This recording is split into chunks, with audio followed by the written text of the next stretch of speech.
পটুয়াখালীর গলাচিপায় আদানি ব্রিজের নিচে জমে থাকা মাটি ও নির্মাণ কাজে ব্যবহৃত খুঁটি অপসারণ না করায় ব্যাহত হচ্ছে খালের পানি চলাচল। দীর্ঘদিন ধরে জলাবদ্ধতা ও পানি দূষণে চরম ভোগান্তিতে পড়েছেন দুই পাড়ের বাসিন্দারা। পটুয়াখালীর রাঙ্গাবলী থেকে আয়ুব খানের পাঠানো তথ্যচিত্রে আরও জানাচ্ছেন আবরার মাহি। পটুয়াখালীর গজালিয়া খালের ওপর 2022 সালে এলজিইডির তত্ত্বাবধানে নির্মিত হয় আদানি ব্রিজ। নির্মাণ কাজের সময় ব্রিজের নিচে মাটি দিয়ে অস্থায়ী বাঁধ তৈরি করা হলেও কাজ শেষ হওয়ার পর সেই মাটি ও গাছের খুঁটি আর সরানো হয়নি।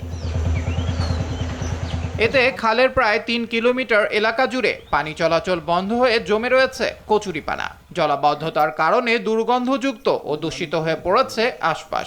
বেড়েছে মশা মাছির উপদ্রব, দেখা দিয়েছে জনস্বাস্থ্য ঝুঁকিরও আশঙ্কা।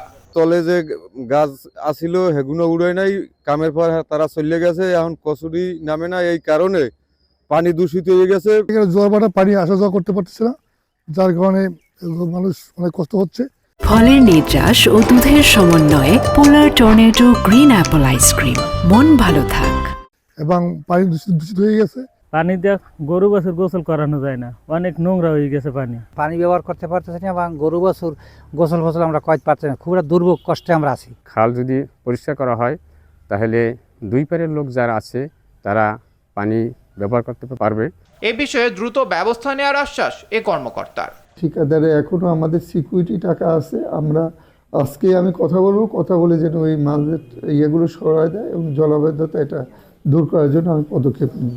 খালের স্বাভাবিক পানি প্রবাহ ফিরিয়ে আনতে দ্রুত আশ্বাস পূরণের দাবি স্থানীয়দের।